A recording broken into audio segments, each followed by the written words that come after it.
সকলোকে নমস্কাৰ, সকলোকে সালাম জনাইছোঁ। আপোনালোক সকলো ভালে আছেনে? ভালে আছে? সকলোকে নমস্কাৰ জনাই, শ্ৰদ্ধা জনাই, সালাম জনাই মই খুব চমুকে আপোনালোকৰ লগত কেইটামান কথা পাতিব খুজিছোঁ। ইয়ালৈ আহি গম পালোঁ যে কাইলৈ অসমৰ মুখ্যমন্ত্ৰী ডাঙৰীয়া বোলে মানকাছাৰলৈ আহিব। হয় নেকি? হয় নেকি? কথাটো হয়নে? বোলে কেলে আহিব? মই এই কথাটো বুজি পোৱা নাই। তেখেত আহিব কিয়? হয়নে? তেখেতৰ মই অসম বিধানসভাত তেখেতৰ বক্তৃতা শুনিছিলোঁ। তেখেতে কৈছিলে যে ধুবুৰী, মানকাছাৰ, বৰপেটা আৰু গোৱালপাৰালৈ যেতিয়া মই যাওঁ তেতিয়া সেইখন অসমলৈ যোৱা যেন নালাগে। কৈছিলেনে? কৈছিলেনে নাই? এনেকুৱা লাগে যেন মানকাছাৰ, ধুবুৰী, বৰপেটা আৰু গোৱালপাৰালৈ গ'লে বাংলাদেশলৈ যোৱা যেন লাগে। কৈছিলেনে নাই? কৈছিলেনে নাই? কাইলৈ বোলে অসমৰ মুখ্যমন্ত্ৰীয়ে ভোট বিচাৰি আহিব। কাৰ? বাংলাদেশীৰ ভোট? কাৰ ভোট বিচাৰি আহিব? কাৰ ভোট বিচাৰি আহিব? কাৰ ভোট বিচাৰি আহিব? মই নিজে আচৰিত হওঁ যে অসমৰ মুখ্যমন্ত্ৰীয়ে মানকাছাৰত অসমীয়া মানুহ নাই বুলি কৈছে। হয়নে? অসমৰ মুখ্যমন্ত্ৰীয়ে কৈছে ধুবুৰীত অসমীয়া মানুহ নাই। হয়নে? অসমৰ মুখ্যমন্ত্ৰীয়ে কৈছে যে গোৱালপাৰাত অসমীয়া মানুহ নাই। হয়নে? অসমৰ মুখ্যমন্ত্ৰীয়ে বিধানসভাত কৈছে যে বৰপেটাত অসমীয়া মানুহ নাই। তেতিয়াহ'লে মানকাছাৰত কাৰ ভোট বিচাৰি আহিব তেখেত? হয়নে নহয়? বাংলাদেশী, বিদেশী? ইয়াত মানকাছাৰত বিদেশীও ভোট দিয়ে নেকি? হা? শ্ৰদ্ধেয় ৰাইজ, আপোনালোকে নিজে ভাবি চাওক যে এজন মুখ্যমন্ত্ৰীয়ে যেতিয়া এটা অঞ্চলৰ বিষয়ে এনেকৈ কয় যে ধুবুৰীত অসম থকা, ধুবুৰীলৈ গ'লে মোৰ অসমলৈ যোৱা যেন নালাগে। ধুবুৰীলৈ গ'লে মোৰ এনেকুৱা লাগে যে মই বাংলাদেশলৈ গৈছোঁ। ধুবুৰীত কেৱল বাংলাদেশী লোকে বসবাস কৰে। হাতচিঙি মাৰি, হয়নে? এই অঞ্চলবিলাকত বাংলাদেশী লোকে বসবাস কৰে। এইবুলি যেতিয়া এজন মুখ্যমন্ত্ৰীয়ে ক'ব তেতিয়াহ'লে গোটেই অসমখনৰ মানুহে কি বুলি ভাবিব? কি বুলি ভাবিব? উজনি অসমৰ মানুহ যিবিলাক আপোনালোকৰ মানকাছাৰলৈ অহা নাই, যিবিলাক মানুহ হাতচিঙি মাৰিলৈ অহা নাই, যিবিলাক মানুহ কোনোদিন ধুবুৰীলৈ অহা নাই, যিবিলাক মানুহে কোনোদিন বৰপেটা দেখা নাই, যিবিলাক মানুহে কোনোদিন গোৱালপাৰা দেখা নাই, তেখেতসকলে ভাবিব যে গোৱালপাৰা, ধুবুৰী এইবিলাকত কেৱল বিদেশী লোকে বসবাস কৰে। হয়নে? আৰু সেই মানুহবিলাকে যেতিয়া যোৰহাটলৈ যাব, সেই মানুহবিলাক যেতিয়া ডিব্ৰুগড়লৈ যাব, সেই মানুহবিলাক যেতিয়া শিৱসাগৰলৈ যাব, সেই মানুহবিলাক যেতিয়া এই অঞ্চলৰ মানুহবিলাক যেতিয়া গুৱাহাটীলৈ যাব, তেতিয়া কি হ'ব? তেতিয়া সেই অঞ্চলৰ মানুহে এই অঞ্চলৰ মানুহক বিদেশী বুলি তেওঁলোকক টিটকাৰি মাৰিব, বিদেশী বুলি আক্ৰমণ কৰিব, বিদেশী বুলি আধাৰ কাৰ্ড চাব খুজিব আৰু বিদেশী বুলি কাণত ধৰাই ৰাখিব। হয়নে নহয়? আজি যে অসমৰ সংখ্যালঘু ৰাইজে বাৰম্বাৰ উজনি অসমৰ বিভিন্ন ঠাইত গৈ অপমানিত হ'ব লাগে, গুৱাহাটীলৈ গ'লে যে অপমানিত হ'ব লাগে, দিল্লীলৈ গ'লে যে অপমানিত হ'ব লাগে, বেংগলোৰলৈ গ'লে কাম কৰিবলৈ গ'লে যে অপমানিত হ'ব লাগে, তাৰ কাৰণে জগৰীয়া কোন? তাৰ কাৰণে জগৰীয়া বিজেপি চৰকাৰ হয়নে নহয়?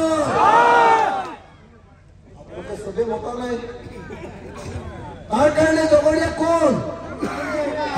তাৰ কাৰণে জগৰীয়া কোন? তাৰ কাৰণে জগৰীয়া কোন? আপোনালোকৰ মানকাছাৰততো কোনো অসমীয়া মানুহে নাই বুলি কৈছে। আপোনালোকৰ মানকাছাৰততো কেৱল বিদেশী লোকে আছে বুলি কৈছে, বাংলাদেশী লোকে আছে বুলি কৈছে। হয়নে নহয়? হয়নে নহয়? হয়নে নহয়? তাৰ পাছত অসমৰ মুখ্যমন্ত্ৰীয়ে তেতিয়া ক'লে কাইলৈ কাৰ কাছৰত ভোট বিচাৰি আহিব মইতো ভাবো যে কাইলৈ মানকাছৰৰ মানুহে মুখ্যমন্ত্ৰীক ক'ব লাগে মুখ্যমন্ত্ৰী ডাঙৰীয়া আপুনি যে বাংলাদেশত ভোট বিচাৰি আহিলে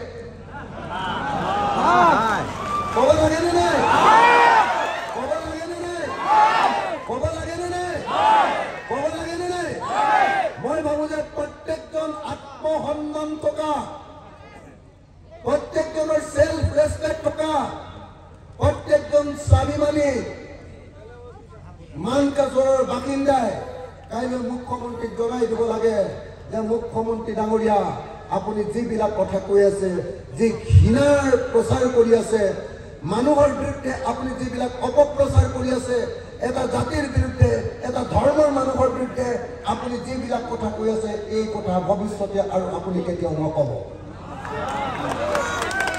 ক'ব লাগে নে নালাগে ক'ব লাগে নে নালাগে ক'ব লাগে নে নালাগে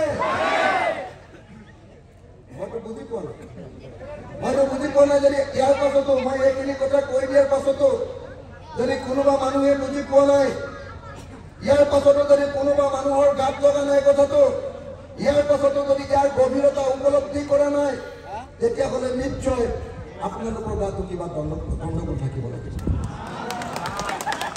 হয়নে নহয় হয়নে নহয় হয়নে নহয় আজি অসমত সংখ্যালঘু ৰাইজে যেতিয়া বাছত যায় বাছত উঠি যায় এটা ঠাইৰ পৰা আন এটা ঠাইলৈ অসমৰ ভিতৰতে এটা ঠাইৰ পৰা আন এটা ঠাইলৈ যেতিয়া যায় ট্ৰেইনত যেতিয়া এজন সংখ্যালঘু মানুহ যায় তেতিয়াহ'লে সংখ্যালঘু মানুহজনে অসমৰ ভিতৰত হওক বা অসমৰ বাহিৰত হওক আপোনালোকে নিৰাপদ অনুভৱ কৰেনে নকৰে আপোনালোকৰ ভয় লাগেনে নালাগে আপোনালোকক ৰাস্তাতে কোনোবাই ধৰিব যেন লাগেনে নালাগে আপোনালোকৰ আইডেণ্টিটি কাৰ্ড চাব যেন লাগেনে নালাগে লাগেনে নালাগে লাগেনে নালাগে এই পৰিৱেশ কোনে সৃষ্টি কৰিছে এই পৰিৱেশ কোনে সৃষ্টি কৰিছে এই পৰিৱেশ কোনে সৃষ্টি কৰিছে এই গণতান্ত্ৰিক পৰিৱেশ হয়নে নহয় এই গণতান্ত্ৰিক পৰিৱেশ হয়নে নহয় হয়নে নহয় হয়নে নহয় সৰ্দাৰ ৰাইজ মই আপোনালোকক জনাব খুজিছো যিজন মুখ্যমন্ত্ৰীয়ে মানকাছৰৰ সকলো মানুহক বিদেশী বুলি কয় যিজন মুখ্যমন্ত্ৰীয়ে ধুবুৰীৰ সকলো মানুহক বিদেশী বুলি কয় যিজন মুখ্যমন্ত্ৰীয়ে বৰপেটাৰ সকলো মানুহক বিদেশী বুলি কয় যিজন মুখ্যমন্ত্ৰীয়ে গোৱালপাৰাৰ সকলো মানুহক বিদেশী বুলি কয় সেইজন মুখ্যমন্ত্ৰীয়ে মানকাছৰত ভোট বিচাৰি অহাৰ কোনো অধিকাৰ নাই আৰু ভোট বিচাৰি অহাৰ পাছত যদি মানকাছৰৰ কোনোবা মানুহে সেই দলক সমৰ্থন কৰে যি দলৰ পক্ষত মুখ্যমন্ত্ৰীয়ে ভোট বিচাৰি আহিব সেই দলক যদি ভোট দিয়ে তেতিয়াহ'লে মই ভাবো যে সেই ভোট দিয়া মানুহবিলাকৰো আত্মসন্মান নাথাকিব লাগিব হয়নে নহয় কওক হয়নে নহয় কওক হয়নে নহয় কওক হয়নে নহয় হয়নে নহয় মিটিং শুনিবলৈ আহিলে ইমান ঠাণ্ডাকে থাকিলে নহ'ব হয়নে নহয় সৰ্দাৰ ৰাইজ আজি অসমত সংখ্যালঘু মানুহক নিৰাপত্তাহীনতাত বসবাস কৰিবলৈ বাধ্য কৰিছে ভয়ে ভয়ে বসবাস কৰিবলৈ বাধ্য কৰিছে টেনচনত বসবাস কৰিবলৈ বাধ্য কৰিছে আমাৰ চৰকাৰখনে নিজে হয়নে নহয় হয়নে নহয় হয়নে নহয় অসমৰ মুখ্যমন্ত্ৰীয়ে সদায় এনেকুৱা কথা কৈ থাকে নে নাথাকে অসমৰ মুখ্যমন্ত্ৰীয়ে অসমৰ সংখ্যালঘু ৰাইজৰ বিৰোধী হয়নে নহয় অসমৰ সংখ্যালঘু ৰাইজৰ আটাইতকৈ ডাঙৰ শত্ৰু কোন অসমৰ সংখ্যালঘু ৰাইজৰ আটাইতকৈ ডাঙৰ শত্ৰু কোন অসমৰ সংখ্যালঘু ৰাইজৰ আটাইতকৈ ডাঙৰ শত্ৰু কোন এই কথা যদি আপোনালোকে মুখ ফালি ক'ব নোৱাৰে চিঞৰি কৰি ক'ব নোৱাৰে তেতিয়াহ'লে আপোনালোকে সঁচাকৈ নিজৰ অধিকাৰ লৈ জীয়াই থাকিবলৈ কেতিয়াও সমৰ্থ নহ'ব মই আকৌ সুধিছো আপোনালোকক মই আকৌ সুধিছো অসমৰ সংখ্যালঘু ৰাইজৰ আটাইতকৈ ডাঙৰ শত্ৰু কোন অসমৰ সংখ্যালঘু ৰাইজৰ আটাইতকৈ ডাঙৰ শত্ৰু কোন অসমৰ সংখ্যালঘু ৰাইজৰ আটাইতকৈ ডাঙৰ শত্ৰু কোন আৰু সেই বিজেপিৰ লগত একেলগে চৰকাৰ কৰা অসম অসম গণ পৰিষদ অসমৰ সংখ্যালঘু ৰাইজৰ শত্ৰু হয় নে নহয়? হয় নে নহয়? হয় নে নহয়? হয় নে নহয়? হয় নে নহয়? শ্ৰদ্ধেয় ৰাইজ, মই আপোনালোকক সুধিব খুজিছো কেইদিনমানৰ আগতে ভাৰতত এখন আইন আনিছিলে। সেই আইনখনৰ নাম নাগৰিকত্ব সংশোধনী আইন। মনত আছেনে আপোনালোকৰ? কাৰ নামৰ আইনখনলৈ মনত পৰেনে আপোনালোকৰ?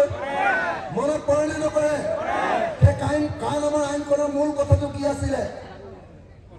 মূল কথাটো আছিলে যে বাংলাদেশ, আফগানিস্তান আৰু পাকিস্তানৰ পৰা মুছলমান মানুহবিলাকক ভাৰতলৈ আনিব, অসমলৈ কি কয় হিন্দু মানুহবিলাকক অসমলৈ আনিব, হয়নে? হিন্দু মানুহবিলাকক অসমলৈ আনিব, ভাৰতলৈ আনিব, ভাৰতত নাগৰিকত্ব প্ৰদান কৰিব। এইটোৱে কা আইনৰ মূল কথা আছিলে নে নাই? আছিলে নে নাই? কা আইনখন কেলে আনিছিলে? হিন্দু বাংলাদেশী নাগৰিকবিলাকক নাগৰিকত্ব দিবৰ কাৰণে কা আইনখন হয় নে নহয়? হয় নে নহয়? হয় নে নহয়? কা আইনখনৰ জৰিয়তে কি কৰিব খুজিছিলে? কা আইনখনৰ জৰিয়তে বিদেশীক ইয়াতে নাগৰিকত্ব দিব খোজা কৰিছে নে নাই? হৈছে নে নাই? কেলে ইয়াতে কিয় হিন্দু মানুহক কিয় নাগৰিকত্ব দিব খোজা কৰিছে? কিয় শ্ৰদ্ধেয় ৰাইজ কিয় দিব খোজা কৰিছে? কিয় আপোনালোকে কওকচোন? কিয় কাৰ জৰিয়তে অসমত কিয় হিন্দু নাগৰিকক নাগৰিকত্ব দিব খোজা হৈছে? কিয় ভাৰতত অসমত হিন্দু ৰাষ্ট্ৰ প্ৰতিষ্ঠা কৰিবৰ কাৰণে হয় নে নহয়? যদি হিন্দুৰ সংখ্যা বাঢ়ে তেতিয়াহ'লে তেওঁলোকৰ কাৰণে ভাল হ'ব আৰু তেওঁলোকে হিন্দু ৰাষ্ট্ৰ প্ৰতিষ্ঠা কৰিবৰ কাৰণে সহজ হ'ব। এইটো মূল কথা হয় নে নহয়? এই কা আইনখন যেতিয়া আহিছিলে, এতিয়া আপোনালোকৰ ইয়াত যিজন মানুহে MP খেলিছে, কি নাম? কি নাম? কি নাম? কোনটো পাৰ্টিৰ? কোনটো পাৰ্টি? এই অসম গণ পৰিষদ দলৰ হয় নে নহয়? অসম গণ পৰিষদ দলে কা আইনখনৰ পক্ষত ভোট দিছিলে নে বিপক্ষত ভোট দিছিলে? কা আইনখন হ'ব লাগে বুলি ভোট দিছিলে নে নাই? হ'ব লাগিব বুলি ভোট দিছিলে নে নাই? ভোট দিছিলে নে নাই? ভোট দিছিলে নে নাই? যি দলে কা আইনৰ পক্ষত ভোট দি বাংলাদেশৰ পৰা হিন্দু নাগৰিক অসমলৈ আনিব লাগে বুলি কয়, কিন্তু মানকাছৰত থকা মানুহক মাটিৰ পট্টা দিব লাগে বুলি নকয়। কৈছে নেকি কেতিয়াবা? কৈছে নেকি কেতিয়াবা? ধুবুৰীত থকা মানুহক মাটিৰ পট্টা দিব লাগে বুলি নকয়। কৈছে নেকি কেতিয়াবা? কৈছে নেকি কেতিয়াবা? তেতিয়াহ'লে সেই দলক আপোনালোকে ভোট দিয়া উচিত নে অনুচিত? আপোনালোকে ভোট দিব নে নিদিয়ে? সেই দলক ভোট দিব নে নিদিয়ে? ভোট দিয়া উচিত নে অনুচিত? ভোট দিয়া উচিত নে অনুচিত? মানুহবোৰ ইয়াত বৰ ঠাণ্ডা দেখিছো। মনে মনে চাগে ভাবি আছে বিজেপিতে ভোটটো মাৰিম বুলি ভাবিছিলো। ভাবিছিলে নেকি? হাতীতে ভোটটো মাৰিম বুলি ভাবি আছে নেকি? হাতীতে ভোটটো মাৰিম বুলি ভাবিছে নেকি? নে তলা চাবিত মাৰিম বুলি ভাবি আছে? তলা চাবিত নে হাতীত মাৰিব? কিহত মাৰিব? কিহত মাৰিব? কিহত মাৰিব? হাতত সঁচাকে? সঁচাকে মাৰিব? সঁচাকে মাৰিব? শ্ৰদ্ধেয় ৰাইজ, 2024 চনৰ নিৰ্বাচনটো ভাৰতৰ ৰাজনৈতিক ইতিহাসৰ আটাইতকৈ জটিল আৰু আটাইতকৈ গুৰুত্বপূৰ্ণ নিৰ্বাচন। আপোনালোকে এতিয়ালৈকে যিমান ভোট দিছে, আপোনালোকৰ ভোটটোৰ পৰা যিমান কাম আহিছে, 2024 চনৰ নিৰ্বাচনত আপোনালোকে যদি এইবাৰ গণ্ডগোল কৰে তেতিয়াহ'লে দেশৰ কাৰণে অতি ডাঙৰ বিপদ নামি আহিব। হয়নে নহয়? এইবাৰ 2024 যদি বিজেপি জিকিবলৈ হয়, ভাৰতৰ সংবিধানখন যে বদলাই পেলাব এইটো খবৰ আপোনালোকে পাইছে নে নাই? পাইছে নে নাই? সঁচাকে পাইছে নে নাই? পাইছে নে নাই? আমাৰ দেশৰ সংবিধানখন বদলাই গণতান্ত্ৰিক দেশৰ পৰিৱৰ্তে যে এখন ধৰ্মীয় দেশৰ মৌলবাদী দেশত পৰিণত কৰিব খুজিছে, এই খবৰ আপোনালোকে জানে নে নাই? জানে নে নাই? 2025 চনত RSSৰ 2025 চনত RSSৰ জন্ম 100 বছৰ পূৰ হ'ব। RSSৰ জন্ম 100 বছৰৰ সময়ত ভাৰতক হিন্দু ৰাষ্ট্ৰ কৰিবৰ কাৰণে বিজেপি আৰু RSSে প্লেন কৰিছিল। 2024 যদি বিজেপি জিকিব পাৰে তেওঁলোকৰ পৰিকল্পনা হ'ল সমগ্ৰ ভাৰততে এই বিষয়ে চৰ্চা কৰিছে যে যদি তেওঁলোক 2024 চনত জিকিব পাৰে 2025 চনত তেওঁলোকে ভাৰতক হিন্দু ৰাষ্ট্ৰ পৰিণত কৰিব। মই আপোনালোকক সুধিব খুজিছো ভাৰতক আপোনালোকে ধৰ্মীয় ৰাষ্ট্ৰত পৰিণত কৰাটো বিচাৰে নেকি? বিচাৰে নেকি? আপোনালোকে হিন্দু ধৰ্মীয় ৰাষ্ট্ৰ বা ইছলামিক ধৰ্মীয় ৰাষ্ট্ৰ কৰাটো বিচাৰে নেকি ভাৰতক? ঠিক আছে, মই বুজিলো যে আপোনালোকে হিন্দু ধৰ্মীয় ৰাষ্ট্ৰ কৰাটো নিবিচাৰে, কিন্তু ভাৰতক ইছলামিক ৰাষ্ট্ৰ কৰাটো বিচাৰে নেকি? বিচাৰে নেকি? আফগানিস্তান যেনেকৈ ইছলামিক ৰাষ্ট্ৰ, পাকিস্তান যেনেকৈ মুছলমানৰ ৰাষ্ট্ৰ, ভাৰতক আপোনালোকে হিন্দু বা মুছলমানৰ ৰাষ্ট্ৰ কৰিব বিচাৰে নেকি? ভাৰতক আমি গণতান্ত্ৰিক দেশ কৰি ৰাখিব খোজো। ভাৰতক আমি ধৰ্ম নিৰপেক্ষ দেশ কৰি ৰাখিব খোজো। ভাৰতত হিন্দু, মুছলমান, খ্ৰীষ্টান, জৈন, বৌদ্ধ, শিখ সকলো ইছাই সকলো ধৰ্মৰ মানুহে একেলগতে শান্তিৰে থাকিব খোজো। খোজো নে নোখোজো? আৰু এই সকলো ধৰ্মৰ মানুহক ভাগ ভাগ কৰাৰ ঠিকা লোৱা পাৰ্টিটোৰ নাম হ'ল বিজেপি। হয়নে নহয়? 2 নম্বৰ পাৰ্টিটোৰ নাম হ'ল AIUDF। হয়নে নহয়? হয়নে নহয়? হয়নে নহয়? বিজেপি হ'ল হিন্দু সাম্প্ৰদায়িক মৌলবাদী দল আৰু AIUDF হ'ল মুছলমান সাম্প্ৰদায়িক মৌলবাদী দল। হয়নে নহয়? হয়নে নহয়? আমি 2026 চনত অসমৰ ৰাজনীতিৰ পৰা বিজেপি আৰু RSSক ব্ৰহ্মপুত্ৰত দলিয়াই দিব খুজিছো।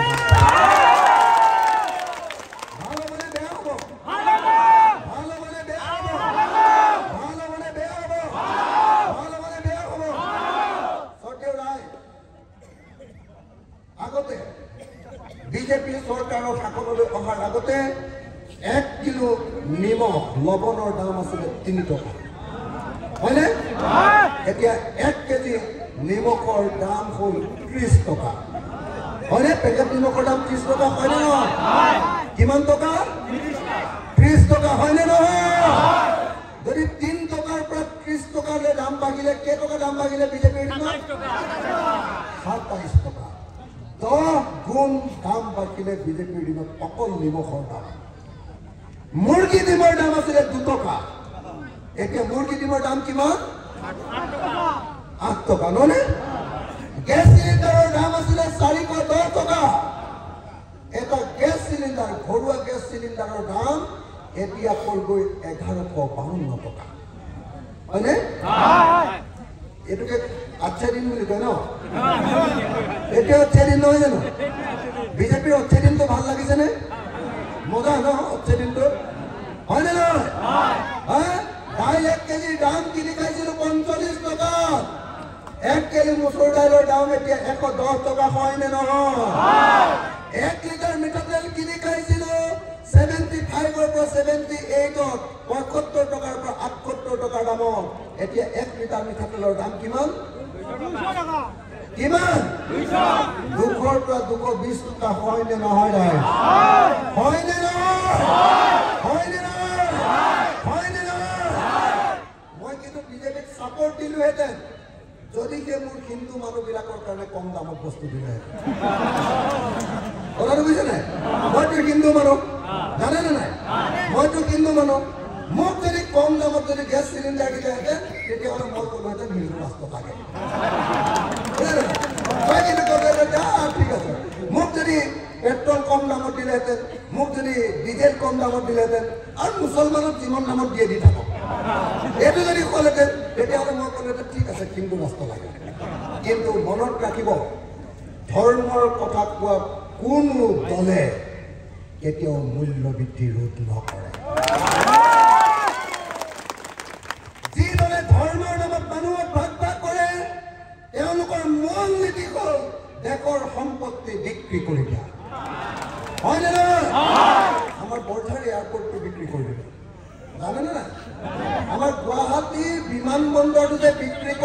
জানেনে না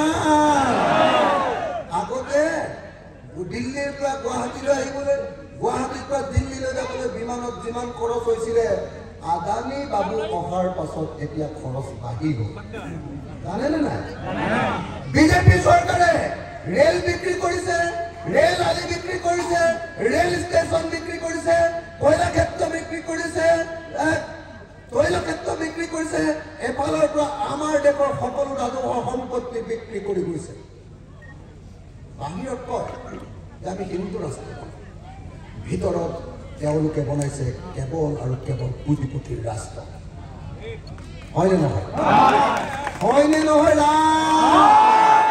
হয়নে নহয় মুছলমানক যিটো মাৰ দিছে মূল্যবৃদ্ধিৰ একেটা মাৰ হিন্দুকো দিছে মূল্যবৃদ্ধিৰ দিছে নে নাই কিন্তু মুখেৰে বহুত হিন্দুক ভাল পায় আৰু বদৰুদ্দিন আজমল চাহাবেও মুখেৰে বহুত মুছলমানক ভাল পায় হয়নে নহয় আপোনালোকক বদৰুদ্দিন আজমল চাহাবে কি দিলে এতিয়ালৈকে এমপি হিচাপে আপোনালোকক বদৰুদ্দিন আজমল চাহাবে এতিয়ালৈকে কি দিলে কি পালে আপোনালোকে বদৰুদ্দিন আজমল এমপি হিচাপে আপোনালোকে কি পালে মই শুনি আছো বোলে বদৰুদ্দিন আজমল চাহাবে ডাঙৰ ডাঙৰ মেডিকেল কলেজ বনাইছে প্ৰাইভেট বাৰু পইচা লয় বদৰুদ্দিন আজমল চাহাবে প্ৰাইভেট মেডিকেল কলেজ বনাইছে আপোনালোকৰ ইয়াত মানকাছাৰত বদৰুদ্দিন আজমল চাহাবৰ মেডিকেল কলেজ আছে নেকি আছে নে নাই মেডিকেল কলেজ ক'ত বনাইছে ভোট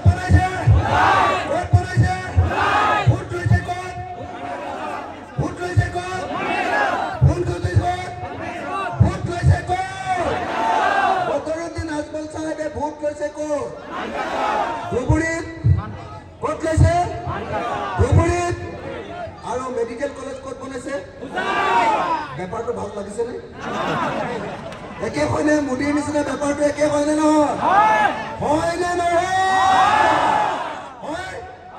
মই শুনি আছো বোলে বদৰুদ্দিন আজমল চাহাবে আৰু কেইটামান কাম কৰিছে মই শুনিছো বোলে দুখীয়া মানুহবিলাকক বদৰুদ্দিন আজমল চাহাবে পিলপিলি টমটম বেটেৰী ৰিক্সা বিলাক আছে আপোনালোকৰ ইয়াত মানকাছাৰত কিমান মানুহে বদৰুদ্দিন আজমল চাহাবৰ পৰা পিলপিলি বা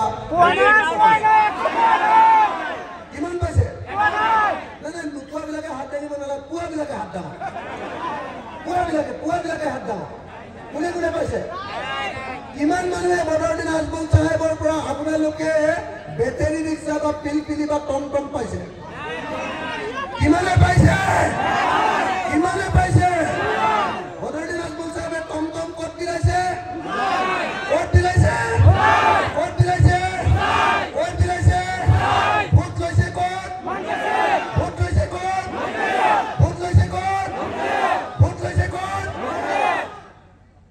বেপাৰটো কেনেকুৱা লাগিছে ভাল লাগিছে নে বুজি পাইছেনে নাই কথাটো বুজি পাইছেনে নাই পাইছে মই শুনি আছো বদৰুদ্দিন আজমল চাহাবে বোলে সুপাৰ 40 বনাইছে সুপাৰ 40 সব মানুহবিলাকক বোলে একদম পঢ়া শুনা কৰোৱাই কাৰোবাক IAS অফিচাৰ দিছে কাৰোবাক DC দিছে কাৰোবাক SP দিছে কাৰোবাক ডাক্তৰ বনাইছে কাৰোবাক ইঞ্জিনিয়াৰ বনাইছে আপোনালোকৰ ইয়াত কিমান বনাইছে কিমানজন মানুহে ইয়াত সুপাৰ 40ত নাম কৰা কিমান ডেকা ল'ৰাই ইয়াত চাকৰি পালে বদৰুদ্দিন আজমলৰ ডাঙৰীয়াৰ সুপাৰ 40ত নাম লগাই কিমানে ইয়াত চাকৰি পালে কিমানে পালে সুপাৰ 40 ক'ত কৰিছে ভোট লৈছে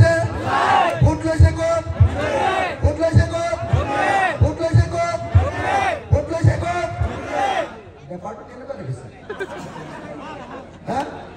বেপাৰটো ভালনে মই শুনিছো যে আজমল চাহাবে বোলে 3টা বস্তু আপোনালোকক দিছে মই শুনিছো এনে মই গম নাপাওঁ মই আহিছো বেছি নহ'লে ইয়াতে আজি 10 দিন মান হৈছে 8 দিন নে 10 দিন মই শুনিছো ইয়ালৈ আহি বোলে বদৰুদ্দিন আজমল চাহাবে ঈদৰ সময়ত ইয়াৰ AIDFৰ লিডাৰবিলাকৰ ওচৰলৈ বৰ ধুনীয়া ধুনীয়া খেজুৰ পঠাই থাকে হয় নেকি মই শুনিছো বোলে অকল 3টা বস্তুৱে বদৰুদ্দিন আজমল চাহাবে দিয়ে এটা হ'ল ঈদৰ সময়ত খেজুৰ 2 নম্বৰ বানপানীৰ সময়ত মানুহে হুলস্থুল কৰিলে আধা লিটাৰকে ঠাণ্ডা পানী হয়নে আৰু 3 নম্বৰ ইলেকশ্যনৰ সময়ত বোলে আপোনালোকক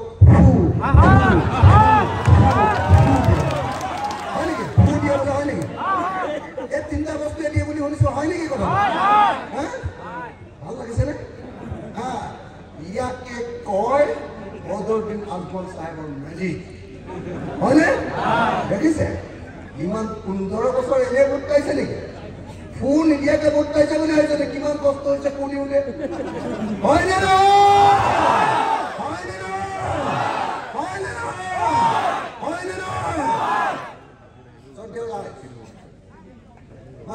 আৰু কেইটামান চিৰিয়াছ কথা আপুনি ধৰিব পাৰিছে নাই মই যদি ধেমালি কৰি কৰি কৈ আছো কথাটো কিন্তু বুজি আছে নে নাই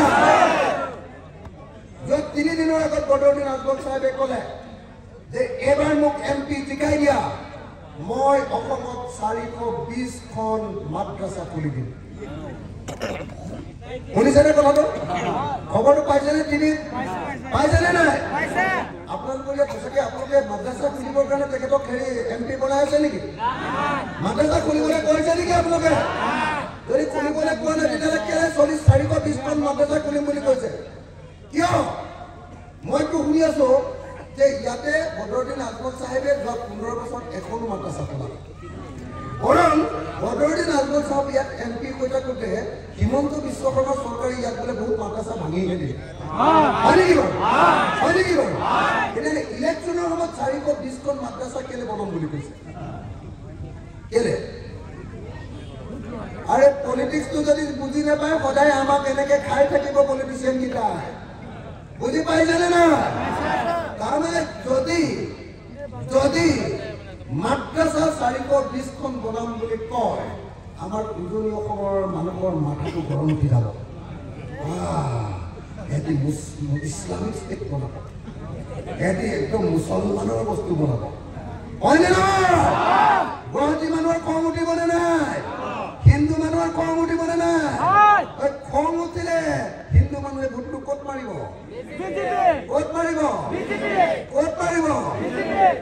কেনেকুৱা দেখিছে বেপাৰটো ভালনে 2021 চনৰ আগত 2021 চনৰ নিৰ্বাচনৰ অৱসৰত বদৰুদ্দিন আজমল চাহেবৰ পুতে তেখেতে কৈছিলে বোলে এইবাৰ অসমত লুঙি আৰু টুপিৰ চৰকাৰ হ'ব কৈছিলে নে নাই আপোনালোকে পাহৰিছে চাগে পাহৰিছে নেকি কৈছিলে নে নাই কি বুলি কৈছিলে 2021 চনৰ নিৰ্বাচনত কৈছিলে যে এইবাৰ অসমত লুঙি আৰু টুপিৰ চৰকাৰ হ'ব কৈছিলে নে তাৰমানে মুছলমানৰ চৰকাৰ মিয়াৰ চৰকাৰ হ'ব বুলি কৈছিলে হয়নে হ'লনে নাই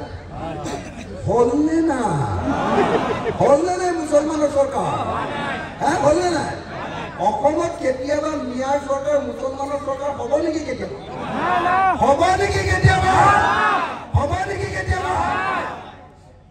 অসমত 126 জন MLA আছে হয়নে 126 জনৰ ভিতৰত আগতে মুছলমান মানুহে 34 জনক জিকাব পাৰে 34 এতিয়া হিমন্তই সমষ্টিবিলাক কাটকুট কৰি কাটি এতিয়া মুছলমানৰ কাৰণে অকল 22টা সমষ্টি বনায় কেইটা আছিলে কেইটা 34 এতিয়া হ'ল কেইটা আছিলে কেইটা ইমান দিনা মানুহৰ কাৰণে আপোনালোকৰ ভোট ল'বই মই গম পালোঁ আপোনালোক দিলা আপোনালোকৰ নিজৰ ৰাজনৈতিক অধিকাৰৰ কথা কৈ থাকোঁতে আপোনালোকৰ মুখত মাত নাই বুজি পোৱা নাই ন মই কৈ আছোঁ মুছলমান মানুহবিলাকৰ ৰাজনৈতিক অধিকাৰৰ কথা সংখ্যালঘু মানুহবিলাকৰ ৰাজনৈতিক অধিকাৰৰ কথা হিমন্ত বিশ্ব শৰ্মাই আপোনালোকৰ ৰাজনৈতিক অধিকাৰ হৰণ কৰিছে আপোনালোকৰ মনত আছেনে নাই 34টা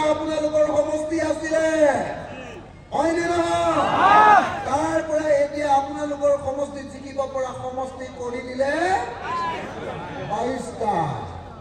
এতিয়া ধুবুৰীত আছিলে 18 লাখ ভোট, আপোনালোকৰ ইয়াত কৰি দিলে 29 লাখ ভোট। কেলে বাৰু? কেলে কৰি দিলে? কেলে কৰি দিলে? এইটো মুছলমানৰ গুদাম বনাই দিছে, বৰপেটাৰ পৰা যাতে মুছলমানখিনি কাটি আনিব পাৰে আৰু বৰপেটাত যাতে হিন্দু মানুহে জিকিব পাৰে। কথাটো বুজিছিলে না? আপোনালোকে কদৰ দিনকে ভোট দিব নালাগে। যদি বুজি নাপায় মইতো কদৰ দিনকে ভোট দিবলৈ কোৱা হ'ব। বুজি পাইছেনে না? বিজেপি চৰকাৰে হিমন্ত বিশ্ব শৰ্মাই অসমৰ সংখ্যালঘু ৰাইজৰ ৰাজনৈতিক অধিকাৰ কৰ্তন কৰিছেনে নাই? কৰিছেনে নাই? কৰিছেনে নাই? কৰিছেনে নাই? কৰিছেনে নাই? কৰিছেনে নাই? তাৰপাছতে মামা আহিলে এনেকে চেলফি উঠিবলৈ যায় কেলে না? মামাৰ লগতে আকৌ এবাৰ লাজ নালাগে? লাজ নালাগে আকৌ? আকৌ এবাৰ বিজেপি চৰকাৰ বুলি যে মোদী চৰকাৰ বুলি কিবা মাৰে যে কাইলৈ যাবনে নাযাব?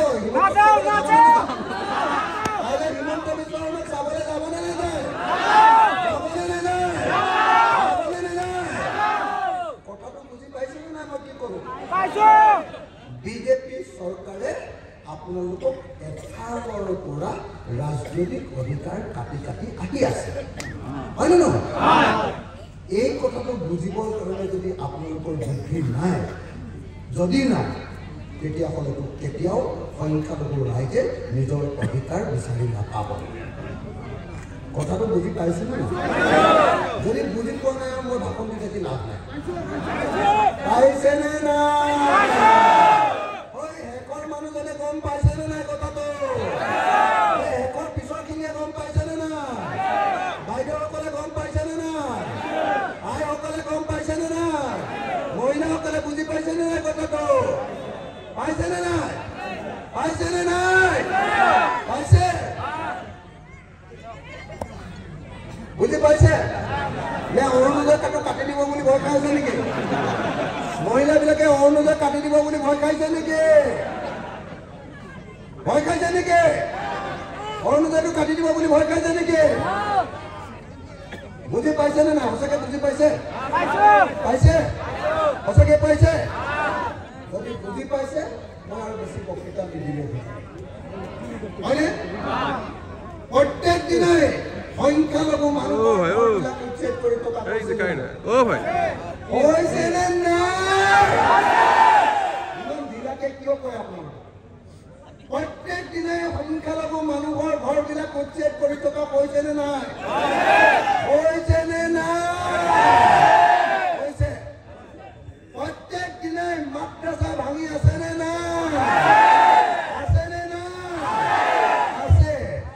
সংখ্যালঘু ল'ৰাক যে চোৰ ডকাইত বুলি পুলিচে ধৰি লৈ যায়, পিছদিনা যে কোৰ্টত খাৰা কৰিব লাগে, পিছদিনা কোৰ্টত খাৰা নকৰিব, ৰাতি 2টা বজাত যে বুকুতে গুলি মাৰি দিয়ে, এনকাউণ্টাৰ কৰে।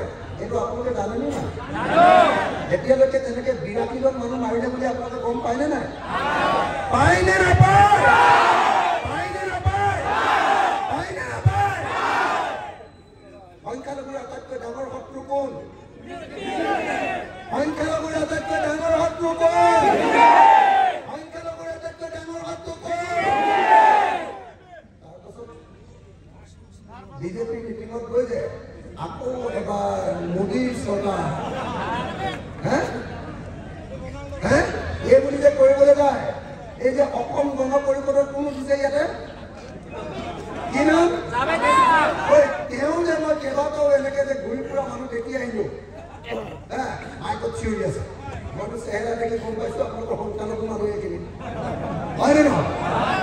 আপোনালোকে সঁচাকে বুজি নাপায় নেকি কথাটো? বুজি নাপায় নেকি? নাপায় নেকি কথাবিলাক? তেতিয়াহ'লে গাঁৱে গাঁৱে যাওক, চৰে চৰে যাওক, ঘৰে ঘৰে যাওক। আজি মই ইয়াৰ পৰা যোৱাৰ বছৰটো আপোনালোকে প্ৰত্যেক ঘৰ মানুহৰ ঘৰলৈ যাওক আৰু গৈ কওক যে মাইনৰিটি সংখ্যালঘুৰ শত্ৰু বিজেপি আৰু অসম গণ পৰিষদক কেতিয়াও ভোট নিদিব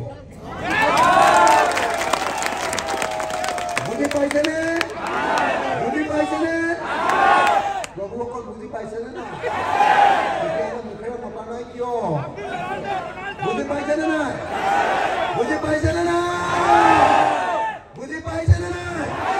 সঁচাকে ধৰিব পাৰিছে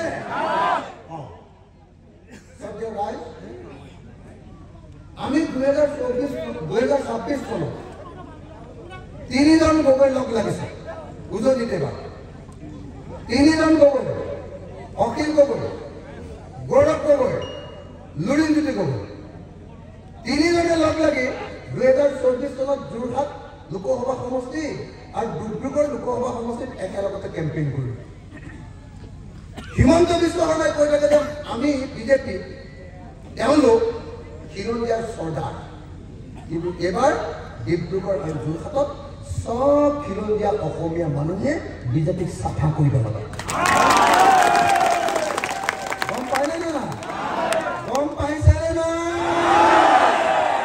যোৰহাটত গৌৰৱ গগৈ জিকিব গম পাইনে না ডিব্ৰুগড়ত লুৰিণজ্যোতি জিকিব গম পাইনে না কিন্তু আপোনালোকৰ সঁচাই কৈছে যে গৌৰৱক কেতিয়াও ভোট নিদিব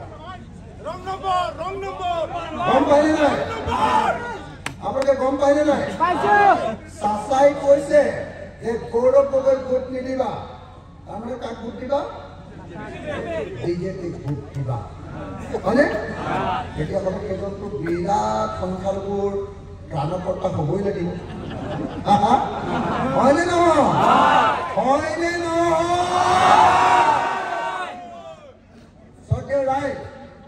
সৰ্দেউ ৰাইজ এইবাৰ যে ৰাজ্যসভাৰ ইলেকশ্যন হৈছিলে এইবাৰ আমি গোটেই বিৰোধী পক্ষই উঠাইছিলো ৰিপুণ বৰা নামটো শুনিছিলেনে আৰু বিজেপিয়ে উঠাইছিলে পবিত্ৰ মাৰ্ঘেৰিটা কাক পবিত্ৰ মাৰ্ঘেৰিটা হয়নে পবিত্ৰ মাৰ্ঘেৰিটা বিজেপিয়ে যেতিয়া পবিত্ৰ মাৰ্ঘেৰিটাক উঠাইছিলে তেতিয়া এদিন মই এইটো চিটত বহি থাকোঁতে এইটো চিটত যেতিয়া মই বহি আছো বিধানসভাত মোৰ কাষতে আহি বহি দেখি বদৰুদ্দিন আজমলৰ আটাইতকৈ প্ৰিয়তম আটাইতকৈ ভাল পোৱা মানুহজন কৰিমুদ্দিন বৰভূঞা জানেনে নাই বদৰুদ্দিন চাচাৰ আটাইতকৈ প্ৰিয়তম মানুহজনৰ নাম কৰিমুদ্দিন বৰভূঞা বুলি জানেনে নাই তেওঁ অন্য এটা নাম দালাল কৰিমুদ্দিন তেওঁ আহি বহিলে বহি ক'লে গগৈদা মই বোলো কওকচোন বোলে আপুনি মোক এটা সহায় কৰিব লাগে মই বোলো কওকচোন বোলে এইবাৰ ৰাজ্যসভাৰ নিৰ্বাচনত আপুনি বিজেপিক ভোট দিব লাগে বোলো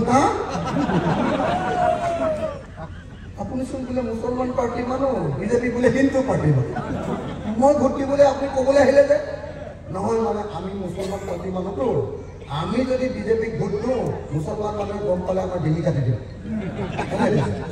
কিন্তু আপুনি যদি ভোট দিয়ে তেতিয়াহ'লে অসমৰ কোনো মানুহে বিশ্বাস নকৰে আপুনি বিজেপিক ভোট দিছে বুলি আৰু ভোট দিলে আপোনাক মই 3 কোটি টকাৰ পৰা 5 কোটি টকা দিম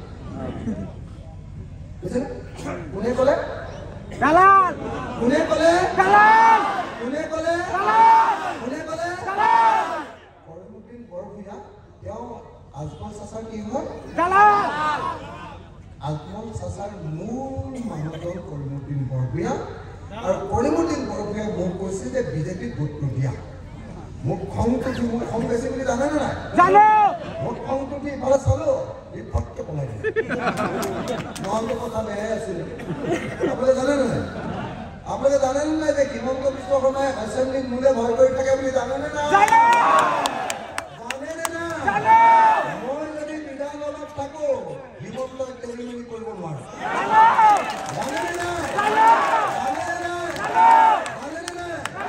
বিধানসভাত মই বহি থাকিলে অকল মোলৈকে চাই থাকে এইটো এবাৰ কি কৰে এতিয়া বুজিলে নাই এদিন মোক ক'লে মই এদিন এনেকৈ লিফলেট লৈ গৈছোঁ বিধানসভাত বোলে হিমন্ত বিশ্ব শৰ্মাৰ পত্নীয়ে বহুত মাটি বাৰী কৰিছে 2 নম্বৰী কৰি 18টা কোম্পানী কৰিছে গোটেই কেলেংকাৰী ওলাইছে মই কেলেংকাৰী কাগজ পত্ৰ লৈ বিধানসভাত সোমাই গ'লো এনেকৈ একদম ধৰ্ণা লগাই আছোঁ এইটো তদন্ত লাগিব কৈ আছোঁ CM আহিলে ক'লে অখিল গগৈ আপোনাৰ বেছি হৈছে আপোনাৰ ওপৰত এতিয়াও এনআইএ গোচৰ আছে আপোনাক আকৌ জেলত ভৰাই মই ক'লো এইটো কৰিব মই ক'লো যে মোৰ এনআইএ কেছ আছে বুলি পৃথিৱীৰ চবেই জানে নাই চবেই জানে হয়নে নহয় মোৰ এনআইএ কেছ টকাৰ কাৰণে শিৱসাগৰ মানুহে মোক ভোট দি এমএলএ বনাই দিলে হয়নে নহয় হয়নে নহয় এতিয়া শিৱসাগৰ মানুহৰ কাৰণে আপোনালোকে হাত তাকি এটা দিব লাগেনে নহয়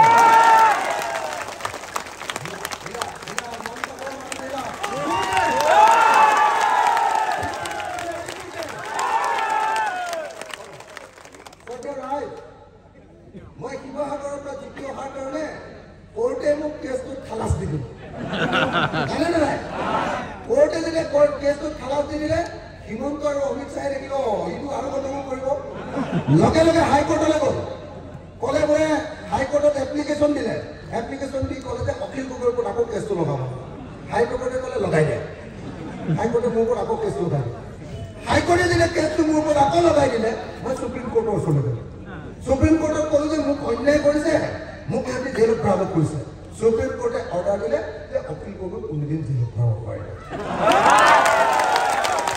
সেইকাৰণে হিমন্তক ক'লো আপুনি এইটো কৰিব নেকি বুজে নাই কিন্তু মই হিমন্তক আকৌ উল্টাই আৰু এটা কথা ক'লো হিমন্ত বিশ্ব শৰ্মা ডাঙৰীয়াক মই আকৌ উল্টাই আৰু এটা কথা ক'লো মই বোলো আপুনিতো মোক ভৰাব নোৱাৰে কিন্তু এদিন মই আপোনাক ভৰাব পাৰিম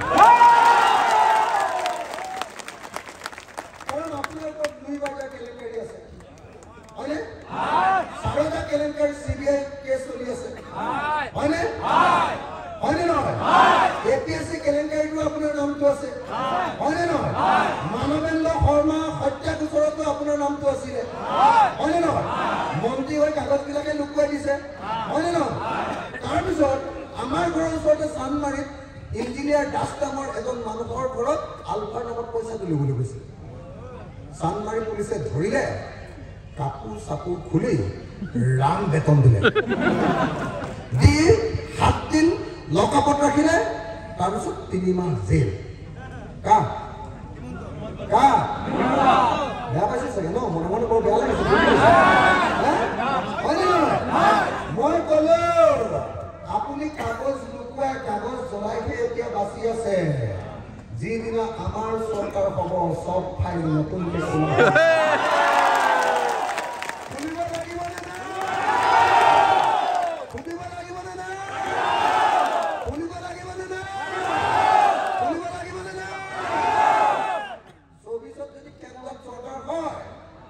হিমন্ত বিশ্ব শৰ্মা নেচাই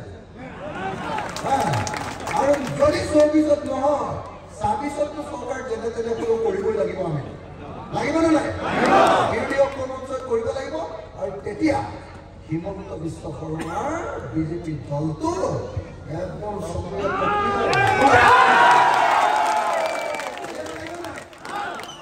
কিন্তু বিজেপিক যেতিয়া আমি ব্ৰহ্মপুত্ৰলৈ দলিয়াম সেই সময়তে আৰু এখন চকী কাটি ৰাখি দিয়ে কাৰ চকী বাৰু কাৰ চকী বাৰু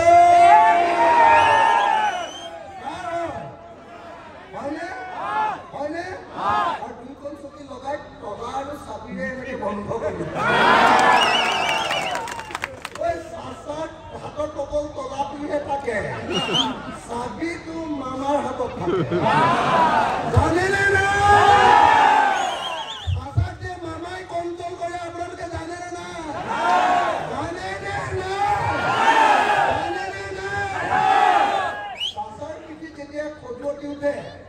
মামাই এনেকে এনেকে খজুৱাই আৰু মামাৰ পিঠিত যেতিয়া খৰ উঠে চাচাই নখকেইটাই এনেকে এনেকে ৰাখো ৰাখো জানেনে নাই কথাটো বুজি পাইছেনে নাই মই কি কৈছো গম পাইছেনে নাই গম পাইছে 2খন চকী একেলগতে বান্ধি তলা লগাই চাবিটো আমাৰ হাতত লৈ তাৰপিছত ব্ৰহ্মপুত্ৰলৈ এনেকে হ'বনে নহ'ব হ'বনে নহ'ব হ'বনে নহ'ব হ'বনে নহ'ব হ'ব হ'বনে এতিয়া কাক ভোট দিব কাক ভোট দিব কোন চিলত ভোট দিব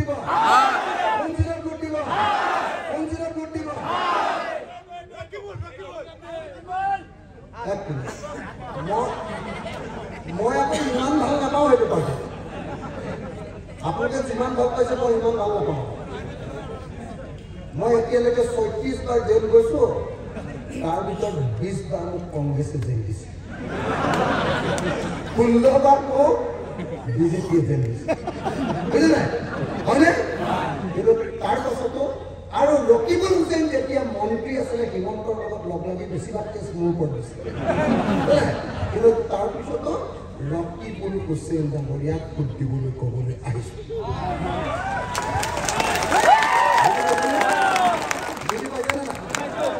ৰকিবুল হুছেইন ডাঙৰীয়া অকল কংগ্ৰেছৰে কেণ্ডিডেট নহয় আমাৰ ৰাইজৰ দলৰো ৰকিবুল হুছেইন কেণ্ডিডেট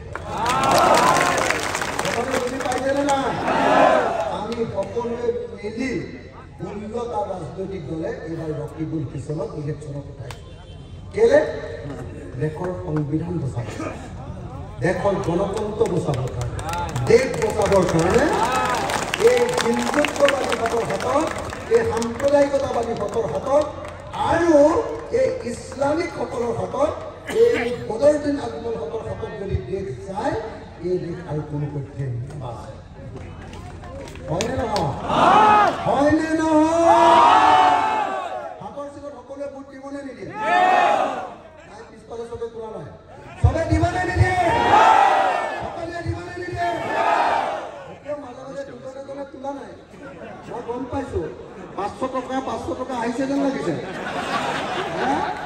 মই শুনিছোঁ কাইলৈ মিটিঙলৈ যাবলৈ ৫০০ টকা দি আছে দিছে নেকি এইফালে আহিছে নেকি এইফালে আহিছে নেকি আহিছে নেকি আহিছে নেকি মই শুনিছোঁ সাংবাদিকবিলাকে বেছি ভালকৈ জানিব কাইলৈ বোলে মানকাচৰত মানুহ বহাবৰ কাৰণে মেঘালয়ৰ পৰাও বোলে মানুহ আহিব খবৰ পাইছে নেকি মই মানে মেঘালয়ত বহুত বাছ দেখি আহিলোঁ ৰাস্তাত তাৰপিছত মই সুধিলোঁ বুলি বাছবিলাক কেলে কাইলৈ অসমৰ মুখ্যমন্ত্ৰী আহিব মই মেঘালয়ত কি কাম আছে তাত বেছি মানুহ নহয় যে মেঘালয়ৰ পৰা মানুহ হয় নেকি হয়নে নহয় সঁচাকৈ নেকি আপোনালোকৰ ৫০০ টকা কোনে কোনে পাইছে মিটিঙলৈ যাবলৈ ৫০০ টকা কোনে কোনে পাইছে দিছে নেকি দিছে নেকি নাই দিয়া ঠিক আছে মই বেছি দীঘলীয়াকৈ নকওঁ বহুত দীঘলীয়াকৈ ক'লোঁ বাৰু মই আপোনালোকক এইবাৰ চিৰিয়াছলি কেইটামান কথা কওঁ একদম একদম চিৰিয়াছ যদি দেশ বচাব লাগে ভাৰতীয় জাতি বচাব লাগে ভাৰতৰ সংবিধান বচাব লাগে ভাৰতৰ গণতন্ত্ৰ বচাব লাগে এইবাৰ এটাও ভোট বিজেপি আৰু এজেপিলৈ যাব নালাগে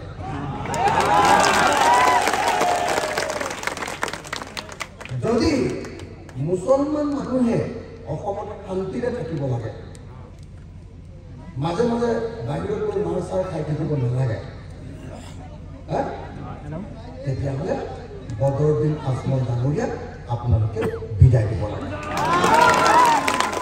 বুজিলে নাই বদৰুদ্দিন আজমল ডাঙৰীয়াৰ কাৰণে আপোনালোকৰ গোটেই জাতিটোৰ হত্যা হৈছে জানেনে নাই বদৰুদ্দিন আজমল ডাঙৰীয়াই মুছলমানৰ প্ৰতিনিধি বুলি কৈ হিমন্ত বিশ্ব শৰ্মাৰ লগত পিঠি খজুৱাই থাকে হয়নে গতিকে মানুহবিলাকে ভাবে যে বাংলাদেশীৰ প্ৰবক্তা অথচ আপোনালোকৰ কাৰণেতো একো কাম নকৰে তেওঁ মইতো গম পালোঁ মুছলমানৰ কাৰণে কিবা কাম কৰে জানো বদৰুদ্দিন আজমলে সংখ্যালঘুৰ কাৰণে কিবা কাম কৰে জানো ইয়াৰ আটাইতকৈ ডাঙৰ সমস্যাটো বানপানী আৰু গৰাখহনীয়া হয়নে নহয় বানপানী আৰু গৰাখহনীয়া সমস্যাৰ সমাধান হ'ল নেকি 15 বছৰত হ'ল নেকি এই অঞ্চলৰ মানুহৰ মাটিৰ পট্টা নাই বুলি মই জানো আপোনালোকে মাটিৰ পট্টা পালে নেকি 15 বছৰত পালে নেকি মই আপোনালোকক এটা কথা দি যাম 2026 চনত যদি আমি বিৰোধী ঐক্য মঞ্চৰ যদি চৰকাৰ বনাব পাৰোঁ সকলো ভাৰতীয় বৈধ ভাৰতীয় সকলো সংখ্যালঘুকে মাটিৰ পট্টা দিয়া হ'ব কথাটো বুজিলেনে একদম সঁচাকৈ বুজিলেনে যদি বুজিলে মই ভাবোঁ একো কোৱাৰ দৰকাৰ নাই মই আপোনালোক সকলোকে বিনম্ৰভাৱে প্ৰাৰ্থনা জনাইছোঁ সেই ৰাইজ সেই শ্ৰদ্ধেয় ৰাইজ আপোনালোকে এইবাৰ অন্ততঃ ভুল নকৰিব এইবাৰ অন্তত আপোনালোকে ফোন নকৰিব প্লিজ অনুগ্ৰহ কৰি এইবাৰ হাতী আৰু কলা চাবি আপোনালোকে ব্ৰহ্মপুত্ৰ দৌৰি দিয়ক আৰু সকলোৱে মিলি আপোনালোকে এই হাতখনত সকলোৱে শক্তিশালী কৰক মহিলাসকলে ভয় খাব নালাগে যদিও এজেপি আৰু বিজেপিয়ে এখন ভুৱা অৰুণোদয় ফৰ্ম উলিয়াইছে এখন নকলি অৰুণোদয় ফৰ্ম সেই ফৰ্মখন নকলি এইকাৰণে যে মই এজন এমএলএ বুলি জানেই নহয় জানো মই এমএলএ হিচাপে জানো যে যদি অৰুণোদয় পাব লাগে তেতিয়াহ'লে তাত চিনটো থাকিব লাগিব অশোক স্তম্ভ কিন্তু বিজেপি আৰু এজেপিয়ে উলিওৱা ফৰ্মখনত আছে হাতী আৰু পদুমৰ ফুল হয়নে হয়নে নহয় এখন নকলি 1 নম্বৰ 2 নম্বৰ অৰুণোদয়ৰ মূল বস্তুটো হ'ল বেংক একাউণ্ট হয়নে কিন্তু এই ফৰ্মখন চাব তাত বেংক একাউণ্ট লিখিবৰ কাৰণে জাগা নাই আছে নেকি নাই চাবগে নাই এখন মামাৰ 2 নম্বৰ ফৰ্ম কিন্তু মই আপোনালোকক এটা ভাল খবৰ দি যাওঁ আমাৰ 126 জন এমএলএ বিধানসভাত সিদ্ধান্ত লৈছো যে এইবাৰৰ পৰা অক্টোবৰ মাহৰ পৰা অসমৰ সব পৰিয়ালকে আমি অৰুণোদয় দিম যিবিলাকৰ হাতত ৰেচন কাৰ্ড আছে আপোনালোকে কোনেও তাৰ কাৰণে বিজেপি বা এজেপি ভোট দিয়াৰ দৰকাৰ নাই কংগ্ৰেছক ভোট দিলেও পাব ৰাইজৰ দলক ভোট দিলেও পাব অন্য কাবাক ভোট দিলেও পাব আপোনালোকে সকলোৱে এইবাৰ অৰুণোদয় পাব তাৰ কাৰণে মামাৰ বৰশীত টোপ লোৱাৰ দৰকাৰ নাই হয়নে একদম কথাটো ধৰিব পাৰিছে মই আপোনালোকক বিনম্ৰভাৱে অনুৰোধ জনাইছোঁ আৰু যদি আপোনালোকে বেয়া নাপায় আমি সকলোৱে থিয় হৈ এটা শপত লওঁ নেকি নেকি যদি বেয়া নাপায় সকলোৱে উঠি দিয়ক সকলোৱে হাতখন হাত দুইখন হাত ওপৰলৈ তোলক এইটো কৰি মানে চাৰেণ্ডাৰ কৰাৰ পিছত এনেকে হাতৰ মুঠিটো টান কৰক হাতৰ মুঠিটো টান কৰিছেনে বেয়া পাইছেনে এনেকে কৰিবলৈ কোৱা কাৰণে সকলোকে হাতৰ মুঠি টান কৰিবলৈ 2খন হাতৰ মুঠি টান কৰিবলৈ অনুৰোধ কৰিছো হাতৰ মুঠি টান কৰক এতিয়া মই এটা শপত গাই যাম আপোনালোকে লগে লগে গাই যাব দেই মই কম যে সাম্প্ৰদায়িক বিজেপি সাম্প্ৰদায়িক এজেপি আৰু সাম্প্ৰদায়িক এআইডিএফক ভোট নিদিব এই বুলি কম হাতৰ চিনত ভোট দিয়ক বুলি কম আপোনালোকে সেইটো গাই যাব সংবিধান ৰক্ষা কৰিব লাগে বুলি কম আপোনালোকে সেইটো গাই যাব মই গাই গৈছোঁ আৰু তাৰপিছত যেতিয়া মই কম যে বিজেপি বুলি ক'লে আপোনালোকে গৌবেট বুলি ক'ব আৰু এজেপি বুলি ক'লে গৌবেট বুলি ক'ব এআইডিএফ বুলি ক'লে গৌবেট বুলি ক'ব দেই মই এতিয়া গাই গৈছোঁ সবে হাতৰ মুঠি ওপৰত তুলিলে নে এতিয়া কোনোবাই এলাহ কৰি আছে নেকি জাতি ৰক্ষা কৰিবৰ কাৰণে সকলোৱে হাতৰ মুঠি ওপৰলৈ তুলিলে নে মই গাই গৈছোঁ